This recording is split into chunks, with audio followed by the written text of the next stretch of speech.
Difference क्या पता है कि कैसे चाइना ने कोविड-19 के समय पे जो आंकड़े छुपाए थे, वैसे ही एक जो नए आंकड़े हैं नई बीमारियों को लेकर वो या फिर नए वायरस को लेकर जो एक नए आंकड़े हैं वो छुपाने की कोशिश कर रहा है चाइना WHO से। और इसी के कारण एक पोटेंशियल थ्रेट जो है ऑल ओवर वर्ल्ड जो है वो हमें देखने को मिल सकता है इन द अपकमिंग टाइम। या फिर बात करूँ कि कैसे जो इजराइल हमास वॉर है इसके बीच में ऐसा कौन सा डिसीजन है जो पाकिस्तान गवर्नमेंट ने लिया जिसके कारण जो अफगानिस्तान के लोग हैं उनको काफ़ी सब्र करना पड़ रहा है।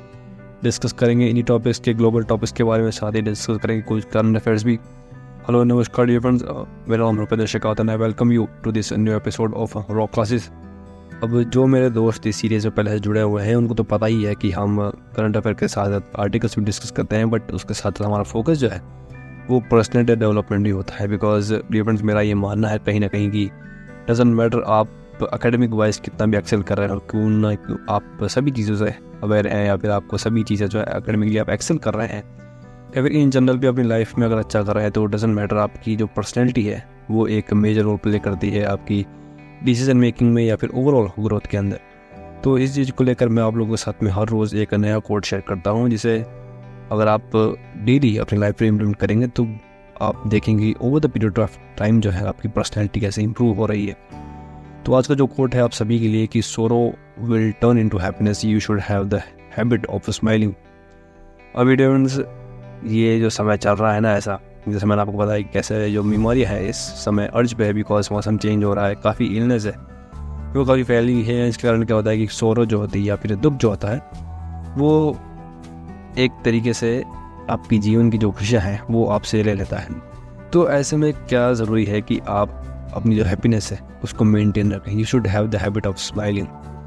अभी डजंट मैटर आपके जीवन में कितने भी अप्स एंड डाउन्स क्यों ना हो, मैं आपसे रिक्वेस्ट करूँ कि आप एक छोटी सी एक्सरसाइज आप सभी के लिए ये होगी कि आपको कभी एक ऐसा लगे ना कि डाउनफॉल चल रहा है, फिर आपको लगता है कि ये जो मोमेंट है ये थोड़ा सैड है या फिर इस समय थोड़ा दुख है, तो आप एक प्रैक्टिस कर सकते हैं, आप एक स्टिक बना सकते हैं, उससे आप एक इंस्टेंटली जो है ना आप खुश महसूस करेंगे। बिकॉज आपको लगता है कि मान लीजिए एक सिचुएशन ले लेते हैं जहाँ पे आपको लगता है कि ये थोड़ा दुख का माहौल है या फिर ये थोड़ा टेंशन का माहौल है, तो उस समय क्या कीजिए कि अपने अंदर एक पॉजिटिव थिंकिंग लाने की कोशिश कीजिए बाय जस्ट स्माइलिंग। आपको जैसे ही इंस्टेंटली आप जैसे ही मुस्कुराएंगे, आई गारंटी यू कि आपका जो एक कहते हैं कि इंस्टेंट मूड जो है वो चेंज हो जाएगा। ये मैं आपसे गारंटी लेता हूँ।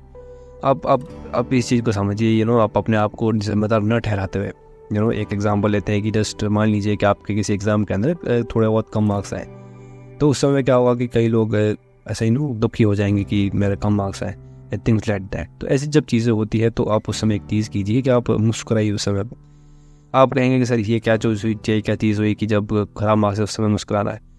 तो इससे होगा क्या डिफरेंस, जब आप उस सिचुएशन में जब मुस्कुराएंगे ना तो आप इंस्टेंटली एक जो रिलीफ है वो फील करेंगे। बिकॉज जैसे मैंने आपसे कल डिस्कस किया था कि जो चीज़ बीत गई है उसके ऊपर दुखी होने से कोई फ़ायदा जो है वो आपको नहीं होने वाला। तो ऐसे में ज़रूरत है कि आप उस समय इंस्टेंटली जो मुस्कुराएंगे तो आपका मूड जो है वो लाइट होगा, एंड देन उसके बाद में क्या होगा कि आप चीज़ों को और अच्छे से एनालाइज कर पाएंगे, रादर देन कि आप उस चीज़ को पछतावा करें। आप चीज़ों को और ज़्यादा अच्छे से एनालाइज कर पाएंगे। जब आप चीज़ों को एनालाइज करेंगे तो आप डेफिनेटली उस चीज़ का सॉल्यूशन निकालेंगे, आगे आने वाले समय में आप उस चीज़ को और बेहतर ढंग से कर पाएंगे। तो ऐसी चीज़ें जो है वर्क करती हैं। तो यही आपसे रिक्वेस्ट है कि आप एक जो हैबिट है स्माइलिंग की, आप कहते हैं ना कि आप जब एक मुस्कुराते हैं तो आपका चार्म जो है वो फैलता है। तो आप कहीं भी जाइए, एक तो होता है कि आप खुद इस चीज़ को प्रैक्टिस में दे सकते हैं कि कैसे आप किसी से मिलिए, जब आपकी शक्ल की एक आपके चेहरे पे एक मुस्कुराहट होती है, जब आप किसी से मिलते हैं तो इंस्टेंटली उनका मूड भी जो आपके सामने उनका मूड भी ऑटोमेटिकली अच्छा हो जाता है। वहीं दूसरी तरफ अगर आप किसी से मिलेंगे कि थोड़े सैड चेहरे से या थोड़े उदास से, तो वो ऑटोमेटिकली सामने को जो वाइब जाएगी वो नेगेटिव वाइब ही जाएगी। तो ऐसे में ज़रूरत है कि आप अपने आप को हमेशा पॉजिटिव रखें, ऑलवेज हैव अ स्माइल। अगर आपने भगवान श्री कृष्ण की अगर फोटो ढंग से देखी है, मूर्ति ढंग से देखी है, तो he has always little smile on his face. तो ऐसे ही आप अगर ज़्यादा सी स्माइल अपने फेस पर रखेंगे ऑलवेज, तो देखेंगे कि आप कैसी चीज़ें जो है वो आपके फेवर में वर्क कर रही हैं, आप कैसे जो एक पॉजिटिव वाइब है वो इन्वायरमेंट के अंदर रिलीज़ कर रहे हैं। तो ये था आज का कोट आप सभी के लिए। नाउ डियर फ्रेंड्स, आज का सवाल आप सभी के लिए है कि name the thing of your state which got the GI tag. अब GI टैग जो है ग्लोबल इंडिकेशन टैग, ये आपको बताना है। अभी आप आपका जो स्टेट है या आप जिस राज्य में रहते हैं उसके अंदर कुछ ऐसी चीज़ें होगी जिनको ग्लोबल ये जो इंडिकेशन टैग है वो ऑलरेडी मिल चुका है। तो उन सभी के नाम आपको मुझे कमेंट सेक्शन में बताने हैं। अगर आपका कोई ऐसा स्टेट है जहाँ पे आपको पता नहीं है या आप इस बारे में अवेयर नहीं है तो थोड़ा सा रिसर्च कर लीजिए, या फिर अगर आपका कोई आप जिस स्टेट में रहते हैं वहाँ की किसी भी चीज़ को अगर GI टैग नहीं मिला हुआ है तो आप इंडिया की कुछ जो बेहतरीन चीज़ें हैं या फिर जिनको रिसेंटली GI टैग मिला उनका नाम आप मुझे बता सकते हैं। थोड़ा सा रिसर्च के लिए दोस्तों बहुत इंटरेस्टिंग चीज़ें होती है। जो GI टैग जो जिन भी चीज़ों को दिया जाता है वो काफ़ी इंटरेस्टिंग होती है। जैसे कि जैसे कश्मीर का एक पश्मीना शॉल है उसको GI टैग मिला हुआ है, वो बहुत पहले मिला था। तो ऐसे कुछ चीज़ें रिसेंट में किन्हीं जो स्टेट्स हैं उनकी कई जो फूड प्रोडक्ट्स होते हैं या कोई स्पेशलिटी जो होती है उनको GI टैग मिलता है। तो इन सभी GI टैग्स का आपको मुझे नाम बताना, गूगल कर लीजिए। आपको पता नहीं है आप रिसर्च कर लीजिए, फिर उसके बाद अपना आंसर ज़रूर टैग कीजिए, बिकॉज आपको पता है आप किसी को जब लिखते हैं तो आप उसे लंबे ड्यूरेशन तक याद रख सकते हैं। तो ये था आज का सवाल आप सभी के लिए। Now let's move toward articles. आज है 25 नवंबर एंड आज का जो पहला आर्टिकल है फ्रॉम द हिंदू न्यूज़पेपर वो है फॉल्स अलार्म। अभी हुआ क्या है दोस्तों कि जैसे चाइना जो है वो कोविड-19 के टाइम पे जब आउटब्रेक हुआ था तो लगभग उसके 4 साल के बाद में अभी दोबारा जो है एक नई जो इलनेस है या फिर बात करूँ कि जो ब्रीथिंग रिलेटेड इश्यूज़ है वो उसकी जो शिकायतें हैं या फिर उसकी जो पेशेंट है वो काफ़ी तेज़ी से चाइना के अंदर बढ़ते हुए नजर आते हैं। China faces a resurgence of respiratory illness among children in Beijing and region is sparking fears of potential new virus emergence. अभी ये जो एक बीमारी है ये एक नए जो वायरस है उसका आउटब्रेक का इशारा करती है। तो ये जो बीमारी फैल रही है या फिर जो मैं बात करूँ कि कैसे जो एक तरीके से ब्रीदिंग की जो प्रॉब्लम बच्चों में, स्पेशली बच्चों में इस चीज़ को एक कहता है ना कि रेस्पिरेटरी डिजीज़ है वो काफ़ी तेज़ी से फैल रही है। एंड उसके ऊपर चाइना की सरकार जो है वो अभी भी कोई खासा एक्शन नहीं ले रही है। जैसा कि हमने देखा था कोविड-19 के समय में कैसे जो आंकड़े वो छुपाए गए थे WHO से, उसके कारण क्या हुआ था कि जो बीमारी है कोविड-19 की ये कितनी फैटल या कितनी खतरनाक साबित हुई थी ये मुझे आपको बताने की ज़रूरत नहीं है। अब डिलेड रिपोर्टिंग टाइम की बात करूँ तो कैसे आपको पता है ना कि कोविड-19 के समय पे कितना लेट जो है तो चाइना ने एक्सेप्ट किया था कि फाइनली कि यहाँ ये चीज़ें जो है वो यहीं से आउटब्रेक हुई है या फिर कोरोना वायरस है वो यहीं से आउटब्रेक हुआ है। तो मैं ऐसे में अगर चाइना ऐसी चीज़ों को डिले करता जाएगा, जब ऐसे क्रिटिकल कंडीशंस क्रिएट हो जाती है तो ऐसे में ज़रूरत होती है किसी भी देश की या किसी भी सिटीज़न की कि फ़र्स्ट टाइम पे वो रिपोर्ट करे ऐसी चीज़ों को। बिकॉज एज यू नो एक बार अगर ये जो वायरस है अगर आउटब्रेक हो गया इसका तो अब जो इसके अगर ये फैटल हुआ, अगर ये वायरस फैटल हुआ तो the world will not survive. Because already कोविड-19 का आप देख चुके हैं कि कितने ज़्यादा लोग जो है इससे सफ़र कर चुके हैं। अभी China's national health commission did not promptly report the higher number of undiagnosed pneumonia cases among children. WHO is echoing past concern about transparency and quick dissemination of information। अभी बच्चों के अंदर जो ये निमोनिया के केसेस हैं ये WHO को सही ढंग से या एक प्रॉपर नंबर जो है वो चाइना रिलीज़ नहीं कर रहा है। आई डोंट नो इसके पीछे क्या रीज़न है, बट अब ऐसी क्रिटिकल कंडीशंस होती हैं तो चाइना को एज ए डेवलप्ड नेशन ये एक पास्ट एक्सपीरियंस सीख के ही ऐसे कुछ जब कोविड-19 के समय पे इतना ऑलरेडी पूरा वर्ल्ड जो है सफ़र कर चुका है तो ऐसे में ज़रूरत है कि जल्द से जल्द चीज़ों को WHO के साथ शेयर किया जा सके। जितना ओपनली शेयर करेंगे उतना ज़्यादा अच्छा होगा पूरे अर्थ के लिए। मीडिया रिपोर्टिंग सर्विलेंस की बात करूँ तो local media reported the clusters of illness of a month after the spike emphasising lack of immediate reporting and sharing. अभी जो चाइना का मीडिया है वो भी इस चीज़ में कम नहीं है। बिकॉज जितना ज़्यादा चीज़ों को रिलीज़ किया जाएगा मीडिया के अंदर उतना ज़्यादा अर्ली एक्सेस लोगों को लगेगा इस चीज़ के बारे में, या फिर जो WHO है और वर्ल्ड के जो साइंटिस्ट हैं जितना जल्दी उनको इस प्रॉब्लम के बारे में पता चलेगा उतना ही जल्दी इस चीज़ को ढूंढ सकते हैं। बट ऐसे में जो चाइना का मीडिया है वो उन चीज़ों को लैक कर रहा है। यानी कि जितनी जल्द, यानी कि आज से 1 महीने पहले जो चीज़ आउटब्रेक हुई थी उसको अब जाके चाइना का मीडिया जो है वो इंटरनेशनल मीडिया में रिलीज़ कर रहा है। तो ऐसे में जब चीज़ें आउट ऑफ कंट्रोल हो जाती है ऐसे टाइम पे अगर चाइना ऐसी हरकतें करेगा या फिर ऐसे जो एट डीले चीज़ों को रिपोर्ट सामने लाएगा, लोगों के सामने रखेगा, तो उस समय पे काफ़ी देर हो चुकी होगी एंड देन उसके बाद में कुछ खासा इसके ऊपर असर नहीं भी डाल सकते हैं। बिकॉज ऑलरेडी जो नुकसान था, जो नुकसान होना था वो ऑलरेडी हो चुका है। तो ऐसे में ज़रूरत होती है कि जो चाइना का मीडिया है, जो मोस्टली जो चाइना गवर्नमेंट है वही कंट्रोल करती है, तो ऐसे में ज़रूरत होती है कि जो भी डेटा है या जो भी ऐसे कुछ डेटा है या जो भी रिसर्च पेपर्स हैं वो सबके सामने शेयर किए जाएँ। WHO request for information China was asked by the WHO detail clinical and laboratory data regarding pneumonia cases in children. अभी दोस्तों ये देखिए आप यहाँ पे कि जहाँ पे चाइना की एक जिम्मेदारी होनी चाहिए थी कि हम जितनी ज़्यादा चीज़ें जो हैं वो शेयर कर सकते हैं निमोनिया से रिलेटेड, जो बच्चों में स्पेशली बच्चों में इतना ज़्यादा फैल रही है, तो चाइना को जहाँ बताना था WHO को, वहाँ WHO खुद जाके चाइना से रिक्वेस्ट कर रहा है एक तरीके से कि आप हमें जो ये आउटब्रेक हुआ है इलनेस का, इसका डेटा दीजिए. तो दैट इज़ कैसे ये एक तरीके से हमें बताता है कि WHO जो एक वर्ल्ड हेल्थ ऑर्गेनाइजेशन है या फिर एक ग्लोबल लेवल पे काम करने वाली संस्था है UN की, वो कैसे इस देश के सामने उनको सामने जाकर बोलना पड़ रहा है कि हमें जो है वो रिपोर्ट पेश कीजिए.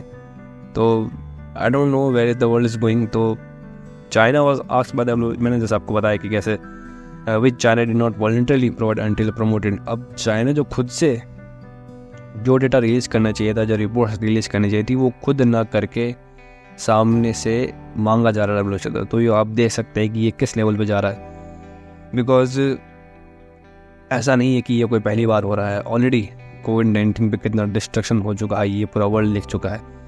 बट स्टिल ऐसे में अभी भी अगर चाइना ऐसी चीज़ों को छुपा रहा है या ऐसे कुछ वायरस के आउटब्रेक्स को दुनिया के सामने नहीं रख रहा है, तो that could be fatal and that could be control as soon as possible.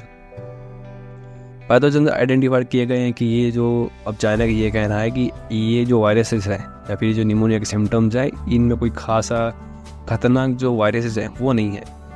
इनमें से कुछ जो वायरसेस उनके नाम बताए गए हैं, कैसे RSV है, एडेनो वायरस है या इन्फ्लुएंजा है, ऐसे कुछ वायरसेस के नाम बताए गए causing earlier then expected illness but not of knoll infections. अभी ये जो वायरसेस के नाम बताए गए ना, चाइना का ये कहना है कि ये सिर्फ एक इलनेस या बीमारी ही पैदा करते हैं, इससे ज़्यादा कोई खास इन्फेक्शन जो है वो नहीं फैलता है. सीजनल फैक्टर्स का भी एक सहारा लिया गया चाइना के द्वारा. चाइना का ये भी कहना है क्योंकि कोविड-19 के बाद ये पहली सर्दियाँ हैं चाइना के अंदर, तो इस वजह से भी ये एक जो आउटब्रेक है ये हमें देखने को मिल रहा है चाइना के अंदर. The earlier than usual surge might be linked to China's first winter after कोविड-19, possibly impacting the timing of respiratory illness. अभी रेस्पिरेटरी इलनेस जो है, अभी ये चीज़ तो मैं भी एक्सेप्ट करता हूँ क्योंकि बिकॉज ये एक चेंजिंग सीज़न है. आप सभी को पता होगा कैसे जो सीज़न चेंज हुआ है फ्रॉम समर टू विंटर. तो ऐसे में कई हमें ऐसे केसेस देखने को मिलते हैं जहाँ पे सर्दी जुकाम या हैवी जो कहते हैं ना कि निमोनिया स्पेशली बच्चों में ये फैलता हुआ नजर आता है. बट ये एक नॉर्मल कंडीशन है दोस्तों, जहाँ पे जो है ना मौसम चेंज होने की वजह से कोई बीमारी होती है. बट चाइना के अंदर ये जो चीज़ हुई है ना, या फिर ये जो इन्फ्लुएंजा फैला है या फिर बच्चों के अंदर निमोनिया फैला है, ये ऊपर लेवल पर है. यानी कि जो डेटा है वो बहुत काफ़ी बड़ा है. यानी लगभग जो एवरेज पॉपुलेशन है उसका काफ़ी ज़्यादा हिस्सा जो है वो इस चीज़ से अफेक्ट हुआ है. तो ऐसे में इस चीज़ को एक नॉर्मली कहना या फिर इन चीज़ों को एक जस्ट ऐसे कैजुअल चीज़ों में लेना, that is not the right way. Because एक दो या फिर एक काफ़ी कम पॉपुलेशन को होना जब होता है तो समझ में आता है कि हाँ जो सर्दी का मौसम या मौसम चेंज हुआ तो चीज़ें बदल रही है. बट इतने लार्ज नंबर पे जब एक साथ लोग अफेक्ट होते हैं तो ये चीज़ें जो है वो एक कंसर्न का कारण बन जाती है और ऐसी चीज़ जो है वो एक सवाल खड़ा करती है. चाइना का एक्सप्लेनेशन देख कर लेते हैं. चाइना ने कहा है कि रेस्पिरेटरी इलनेस जो इलनेस इनके ऊपर सर्वेलेंस रखा गया है. इसके अलावा clarify the delay in alerting the WHO about the higher number of cases before that. अभी WHO के ये पूछने पे कि आपने इन चीज़ों को लेकर पहले ही क्यों खुलासा नहीं किया, तो इन चीज़ों को लेकर चाइना की तरफ से कोई क्लैरिटी नहीं आई है. इन चीज़ों को जो है वो गोल गोल घुमाया जा रहा है. साफ डेटा जो है वो अभी तक सामने नहीं रखा गया है स्टिल. अब क्योंकि WHO ने रिक्वेस्ट करी है बट स्टिल जो चाइना है वो भी अपनी तरफ से पूरा जो एक डेटा शेयर करना चाहिए वो ढंग से नहीं कर रहा. रिस्पॉन्सिबिलिटी टू इन्फॉर्म, बिल्कुल ये चाइना की जो रिस्पॉन्सिबिलिटी थी कि उनको अपना डेटा है जो इलनेस रिलेटेड वो शेयर करना चाहता है. बट चाइना इसके अंदर पूरी तरीके से फेल हो चुका है, जो कि WHO के लिए कंसर्न है. एंड ग्लोबल हेल्थ जो प्रोटोकॉल्स हैं उनको तो आपको बताइए कि कैसे प्रोटोकॉल्स की तो धज्जियाँ उड़ा दी है चाइना ने एकदम. कि जो चीज़ों को शेयर करना चाहिए था यानी कि हेल्थ रिलेटेड चीज़ें हैं कि कैसे आउटब्रेक हुआ है इस वायरस का, तो ऐसी चीज़ों को बताने की बजाय छुपा रहा है अभी भी. एंड ऐसा नहीं है कि चाइना के अंदर कोई खासा इफेक्ट नहीं हुआ था कोविड-19 का. चाइना के अंदर तो काफ़ी ज़्यादा इस चीज़ का इफेक्ट हुआ था, लगभग काफ़ी ज़्यादा लोग मरे थे. तो बट स्टिल चाइना की जो कम्युनिस्ट पार्टी है उन्होंने डेटा छुपाया था वर्ल्ड से. तो ऐसे में भी वही सोच जो है बरकरार है बट आई डोंट नो ये चीज़ें जो है कब सामने आएंगी। अभी यही जो आपको पता है क्लैरिटी ऑन आउटब्रेक रीजंस, तो कहा है कि जो वॉलंटरी रिपोर्टिंग है वो तो नहीं गई, ग्लोबल हेल्थ जो है आपके साथ शेयर किया। नाउ डियर फ्रेंड्स, जो मैं आपके साथ डिस्कस कर रहा हूँ कि कैसे ग्लोबल जो एक ऑब्लिगेशंस है, या फिर जो बात कर रहा हूँ कि invented highlight the necessary timely voluntary reporting की बात करी थी, कैसे चाइना को जो टाइम से वॉलंटरी सामने से खुद से आके रिपोर्ट करना चाहिए था चीज़ों को, बट ऐसा नहीं हुआ है। तो यही सब चीज़ें ये दर्शाता है कि कैसे क्या चाइना के अंदर जो एक कम्युनिस्ट पार्टी है, उन जब चीज़ें कंट्रोल में होती है किसी सरकार के, तो जो एक मीडिया है जो फ्री काम करने का एक चाइना को पता है कि कैसे जो मीडिया है वो किसी भी डेमोक्रेसी का चौथा स्तंभ होता है। बट क्योंकि चाइना के अंदर डेमोक्रेसी नहीं है, एक पार्टी का ही रूल है, तो ऐसी चीज़ें जो है वो वर्ल्ड लेवल पे और ज़्यादा क्रिटिकल हो जाती है। तो ये था आज का पहला article. Now let's move towards our second article. The inhuman decision to expel Afghan refugees. अभी दोस्तों आपको पता है कि कैसे इजराइल और हमास के बीच में वॉर चल रहा है, बट एक जो नई चीज़ है जो पाकिस्तान ने करी है, उन्होंने सबको ही अटेंशन ग्रैब कर लिया है। अभी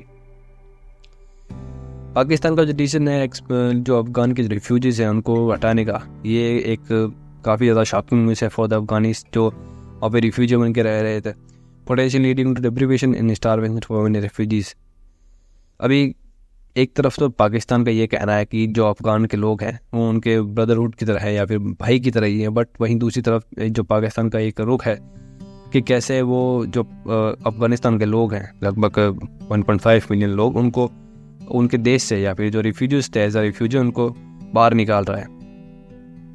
रिफ्यूजी एक्सपेल्सिंग की बात करूँ तो अथॉरिटीज़ ने वो लगभग कितने ही लोगों को एंटर पाकिस्तान से बाहर जाने की सलाह दी है। कहा है कि जो ऑलरेडी इस्टेब्लिश्ड है, यानी कि कुछ ऐसा अफगानिस्तान के लोग जो बिना कागज़ों के या फिर बिना किसी लीगल डॉक्यूमेंट के वो पाकिस्तान में ही जन्मे हैं, उन्होंने लगभग अपनी पूरी ज़िंदगी पाकिस्तान में ही गुजार दी है, कुछ ऐसे बिजनेस इस्टेब्लिश कर चुके हैं, बट ऐसे में भी उन लोगों को छोड़ा नहीं जा रहा है। उन सभी को ये एक आदेश दिया गया है पाकिस्तान के द्वारा कि आप सभी को पाकिस्तान छोड़ के जल्द से जल्द अपने देश को वापस जाना है।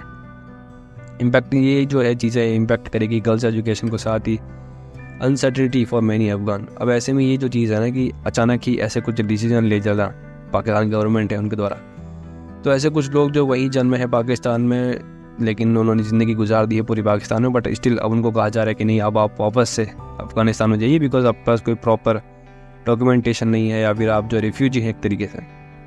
इससे क्या हो रहा है कि आपको पता है कि जो मुस्लिम कंट्री है पाकिस्तान के अंदर, उसके अंदर ऑलरेडी जो गर्ल्स रिलेटेड जो एजुकेशन है वो कैसे ही स्टिल लो है। अफगानिस्तान में भी इतनी ज़्यादा कोई खासा जो कंडीशन है गर्ल एजुकेशन की वो इतनी ज़्यादा अच्छी नहीं है, बट जो भी अभी वहाँ पे जो लोग जो लड़कियाँ पढ़ रही थी, अब उनके ऊपर और ज़्यादा बर्डन आएगा इस चीज़ का, उनकी एजुकेशन जो है वो काफ़ी नेगेटिवली वे में इम्पैक्ट ज़रूर होगी इस चीज़ से। बात करूँ तालिबान के रोल की, जो Pakistan decision stems for frustration with Afghan Taliban refusal to remain in the TTP. अभी ये तो एक तरफ बात है कि पाकिस्तान का ये कहना कि क्योंकि इसराइल ने हमास के ऊपर वॉर डिक्लेयर कर दिया है तो इसलिए हम इन लोगों को निकाल रहे हैं, बट इसका जो मेन कारण बताया जा रहा है वो ये है कि क्योंकि अफगान के जो तालिबान अफगानी जो लोग हैं उन्होंने जो टीटीपी है उसको सपोर्ट किया, यानी कि तारीख अब I don't know the full the TTP जो है तारीख Pakistan, I think that's the right answer for that. So ये जो चीज़ है ना कि टीटीपी जो है इसको सपोर्ट करने के जुर्म के अंदर, या फिर जो टीटीपी को सपोर्ट कर रहा है अफगानिस्तान, इस चीज़ को लेकर पाकिस्तान काफ़ी नाराज़ है, बिकॉज पाकिस्तान की जो गवर्नमेंट को ये कहना है कि ये जो टीटीपी है ये एंटी पाकिस्तान है, एंड अफगानिस्तान में रहते हुए काफ़ी ज़्यादा ऐसे कुछ टेररिस्ट अटैक जो है उन्होंने प्लान किए हैं पाकिस्तान के खिलाफ। तो ऐसे कुछ ग्रुप्स जो हैं एंटी पाकिस्तानी ग्रुप, उनको पनाह दे रहा है अफगानिस्तान। तो इसी का बदला लेते हुए पाकिस्तान ने क्या किया है कि जो कुछ अफगानिस्तान के लोग हैं एज अ रिफ्यूजीज पाकिस्तान में रह रहे थे, उनको निकालने का आदेश दिया है। तो टीटीपी के अटैक्स ऑलरेडी काफ़ी समय से लंबे समय से जो है पाकिस्तान के ऊपर चलते आ रहे हैं। Pakistan claims a surge in terrorist attack by TTP since Afghanistan Taliban ascent to power, leading to casualties among Pakistan security forces and severing the army anger towards the Taliban। अभी पाकिस्तान का ये कहना है कि क्योंकि टीटीपी का जो एक पावर है वो दिन ब दिन बढ़ता जा रहा है, एंड अफगानिस्तान में रहते हुए भी, क्योंकि अब पाकिस्तान का एक तरफ तो आरोप यह है कि अफगानिस्तान जो है इसके ऊपर टीटीपी के ऊपर कोई खासा एक्शन ले नहीं रहा है। अब क्योंकि अफगानिस्तान इतना तक कोई खासा एक्शन ले नहीं रहा है तो टीटीपी की जो हिम्मत है वो और बढ़ रही है। इनके कारण जो पाकिस्तान के सिक्योरिटी फोर्सेस हैं उनके ऊपर काफ़ी ज़्यादा अटैक जो है वो दिन ब दिन बढ़ता जा रहा है। तो ऐसे में इस चीज़ से जो पाकिस्तान की नाराज़गी है वो उन्होंने जताई है। साथ ही कहा है कि जो आर्मी के जो कुछ सोल्जर्स हैं उनको या सिक्योरिटी फोर्सेस हैं उनको काफ़ी ज़्यादा एक हाई लेवल पे इनकाउंटर होता है एंड उसमें कई जो जवान है या फिर कई जो पाकिस्तानी आर्मी के जो लोग हैं उनको मार दिया जाता है। अब रियल पॉलिटिक्स की डायनेमिक्स की बात करो तो अफगान तालिबान रिलेशन जो है with TTP and the reluctance to act against them along with the historical ties between Pakistan and various Afghan factions is seen as a manifestation of a real politics। अभी बताया गया है कि जो अफगान तालिबान रिलेशंस है with TTP वो एक तरीके से अगेंस्ट बताए जा रहे हैं, बिकॉज पाकिस्तान और अफगानिस्तान के जो टाइज है आपस में बताया जाता है कि कैसे पुराने समय के अंदर जब पाकिस्तान और अफगानिस्तान के टाइज अच्छे थे तो उस समय पे ये जो चीज़ है ये स्टार्ट हुई थी कि कैसे कुछ लोग जो इस दोस्ती को सपोर्ट नहीं करते थे तो उन्होंने ही इस टीटीपी जो ग्रुप है इसको फॉर्म किया एंड देन वही लोग जो है वो एंटी पाकिस्तान बन गए। उसके बाद जो अटैक्स हैं वो रेगुलरली करते हुए नज़र आते हैं। अब पाकिस्तान का कंसर्न ये है कि जो पाकिस्तान लीडरशिप है वो फ्रस्ट्रेट आ चुकी है from Afghanistan government and doubts the efficiency of central authority head level to disagreement regarding the legitimacy of Taliban government. अभी पाकिस्तान की जो गवर्नमेंट है वो आ चुकी है बिकॉज अफगानिस्तान गवर्नमेंट है वो कोई खासा एक्शन ले नहीं पा। अभी दोस्तों रिफ्यूजी कॉस्ट जो है वो बताई गई है कि कैसे जो रिफ्यूजी हैं वो रहने वाले जैसे अफगानिस्तान के हैं बट क्योंकि वहीं पर पैदा हुए पाकिस्तान में काफ़ी लंबे समय से पाकिस्तान में रह रहे हैं बट स्टिल पाकिस्तान सरकार अभी ये कह रही है आपको जाना है, तो ऐसे में जो एक क्रॉस बॉर्डर इन्फिल्ट्रेशन है वो बढ़ गया है। एंड इसके साथ साथ भी जो डिफेंस है Pakistan reluctance to engage in cross border activities जो है उसके कारण जो कहते हैं ना कि बिना डॉक्यूमेंट्स के एक बॉर्डर क्रॉस करना, तो ऐसे में कहा था कि कई इलीगल एक्टिविटीज़ भी होती हुई जो होने का अंदेशा है वो पाकिस्तान की गवर्नमेंट ने जताया। इसके कारण क्या होता है कि जो पाकिस्तान अफगानिस्तान का रिश्ता है उसके अंदर काफ़ी खिंचावटें नज़र आती है। हिस्टोरिकल डिस्कॉर्ड को बताया गया है कि कैसे जब पाकिस्तान अफगानिस्तान जो साइडिंग पाकिस्तानी गवर्नमेंट ने Afghan affairs post Soviet occupation and subsequent Taliban support, अभी उस समय पे जब एक समय पे जब कहते हैं कि कैसे सोवियत यूनियन था, जब उस समय पे जब सोवियत यूनियन का ऑल ओवर द वर्ल्ड एक डोमिनेंस था तो उस समय पे पाकिस्तान और अफगानिस्तान के जो टाइज थे वो काफ़ी अच्छे थे उस समय पे एंड तालिबान को जो है सपोर्ट कर सब्सिक्वेंट जो है सपोर्ट भी करता था। बट अब जो है क्योंकि ऐसे कुछ तत्व है या फिर ऐसे कुछ जो लोग हैं जो एंटी पाकिस्तानी होगा उनमें से, इसी कारण जो एक रिश्ता है दोनों देशों के बीच में बिगड़ता नजर आता है एंड इसी की बदले की जो एक कहते हैं ना कि एक बदला लेने के लिए जो रिफ्यूजीज हैं इनको बाहर निकाला जा रहा है। अब पाकिस्तान की मिस्ट अंडरस्टैंडिंग की बात करूँ तो कैसे Pakistan assumption that Afghanistan Taliban power will align with its interest particularly emerging India change. अभी पाकिस्तान का एक तरफ ये सोचना था कि कैसे जब पुराने टाइम में टाइज अप थे इन दोनों देशों के बीच में तो कैसे ये वर्क कर रहे थे कि कैसे इंडिया को जो है काउंटर करेंगे। बट अब आपको पता है कि कैसे मोहम्मद गनी की जो सरकार है यानी कि अफगानिस्तान की जो सरकार है वो कैसे प्रो इंडिया है एंड इंडिया के सपोर्ट के साथ काफ़ी अच्छे से काम कर रही है। बट क्योंकि ऐसे कुछ मैंने आपको बताया ना कि कैसे तो इसी के कारण एक ये भी रीज़न है कि कैसे पाकिस्तान जो है वो अफगानिस्तान से इतना क्यों चिढ़ बैठा है और चीज़ों को और ज़्यादा एक अपर लेवल पे लेके जाने की कोशिश कर रहा है in terms of the relations जो उनको बिगड़ते हुए बिल्कुल नजर आते हैं। तो डीप रिसेंटमेंट की बात को द एक्सपल्शन रीजन को deep and the existing resentment among the Afghan Pashtun against Pakistan potentially combating the regional dynamic further. अभी ऐसे में अगर कोई देश जो है अगर आपके साथ वर्क करने को तैयार नहीं है या फिर चीज़ों को और सही ढंग से नहीं कर रहा है तो आपको चीज़ों को समझने की ज़रूरत है कि कैसे चीज़ें वर्क करेगी। जो वहाँ की गवर्नमेंट है यानी कि स्पेशली जो पाकिस्तान की गवर्नमेंट है उसको ये समझने की ज़रूरत है कि अब क्योंकि तालिबान जो लोग हैं अफगानिस्तान के लोग हैं उनको भी ये समझ में आ गया कि पाकिस्तान के साथ इकोनॉमिक टाई जो है पॉसिबल नहीं है। बट ऐसे में इस चीज़ का बदला लेने के लिए या फिर चीज़ों को बदले की भावना से लेकर अगर पाकिस्तान आगे बढ़ेगा तो चीज़ों को कभी भी सॉल्व नहीं कर पाएगा और ये जो रीजनल डायनामिक्स है ये आगे और ज़्यादा ही बिगड़ती ज़रूर नजर आएगी। बिकॉज चीज़ों को जहाँ पे आसान करने की ज़रूरत है या फिर चीज़ों को जहाँ पे सॉल्व करने की ज़रूरत है वहाँ पे पाकिस्तान क्या कर रहा है कि चीज़ों को और ज़्यादा उलझाने की कोशिश कर रहा है। बिकॉज अफगानिस्तान धीरे धीरे एक जो रुख है ना कि पाकिस्तान के साथ टाइज अब बढ़ाने का इकोनॉमिकली टाइज है या डिफेंसली टाइज है ये सब बढ़ाने की कोशिश कर रहा है। धीरे धीरे जो एंटी टेरर या फिर एंटी पाकिस्तान जो एलिमेंट्स थे इनको भी ख़त्म करने की कोशिश कर रहा है, बट स्टिल क्योंकि पाकिस्तान जो है इस समय पे एक फ्रंट लेवल पर आ रखा है बिल्कुल। अब जो कहते हैं ना कि अपने एक दबदबा दिखाने की कोशिश जो है वो करने की कोशिश कर रहा है, बट दे ऑलरेडी नो, उनको पहले से ही पता है कि ये चीज़ें पॉसिबल नहीं है, बिकॉज अभी जो पोजीशन है पाकिस्तान की वो वेरी एक बहुत निचले स्तर पर है या काफ़ी वीक है। तो ऐसे में उसका कोई भी स्टेप जो है अगर अभी लेता है तो वो उनके अगेंस्ट भी होगा एंड जियो पॉलिटिक्स पे काफ़ी असर डालेगा। और जो रिलेशंस हैं विद नेबरिंग कंट्रीज़ वो बिगड़ते हुए नजर आएंगे पाकिस्तान को। तो ये थे आज के हमारे दोनों articles. Now let's move toward headlines. आज की कुछ हेडलाइंस चेकआउट कर लेते हैं, ये करंट अफेयर्स भी आपके लिए। तो इंडिया जो है वो चेयर करेगा 2024 की जो इंटरनेशनल शुगर ऑर्गेनाइजेशन है, इसकी जो मीटिंग होने वाली है इसको इंडिया जो है चेयर करने वाला है। आपको पता है कि इंडिया कैसे जो एक नंबर 1 प्रोड्यूसर है चीनी का। एंड GI टैग जो है वो दिया गया है गोवा के जो गोवन कैश्यूज़ हैं उनको GI टैग हाल ही में मिला है। तो इसीलिए मैंने आपसे सवाल पूछा था आपके स्टेट है सब कोई भी एक चीज़ जो है उसका जितनी भी चीज़ें हैं आप उन सभी का नाम बताना जिनको GI टैग मिला हुआ है। 14th एमिशन गैप रिपोर्ट जो है वो जारी करी है यूनाइटेड नेशन इन्वायरमेंट प्रोग्राम ने। एंड उसी के साथ साथ में अब ये जो पॉइंट है ना दोस्तों कि एमिशन रिपोर्ट जो है एमिशन गैप रिपोर्ट वो किसने रिलीज़ करी, तो ऐसी ही चीज़ें जो है वो अलग अलग रिपोर्ट्स हैं, ऐसे कुछ इंडेक्सेस हैं वो आपके कॉम्पिटिटिव एग्जाम में ऐसे पूछ ली जाती हैं। तो इसलिए यही चीज़ों को ध्यान रखना बहुत ज़रूरी है कि कौन सी रिपोर्ट कौन जारी करता है। इंडिया EU यूरोपियन यूनियन जो है उन्होंने साइन किया है एक पैक्ट जिसमें क्या होगा कि सेमीकंडक्टर जो है उसको सप्लाई चेन को बढ़ाया जाएगा, एक दूसरे के साथ में जो टेक्नोलॉजीज हैं वो शेयर की जाएगी। तो ये थे आज के कुछ हेडलाइंस। सो या that's all for today's episode of Rock classes. ये फ्रेंड्स वीडियो को लाइक नहीं किया है तो लाइक कर दीजिए फटाफट से एंड कमेंट कीजिए अपना आंसर।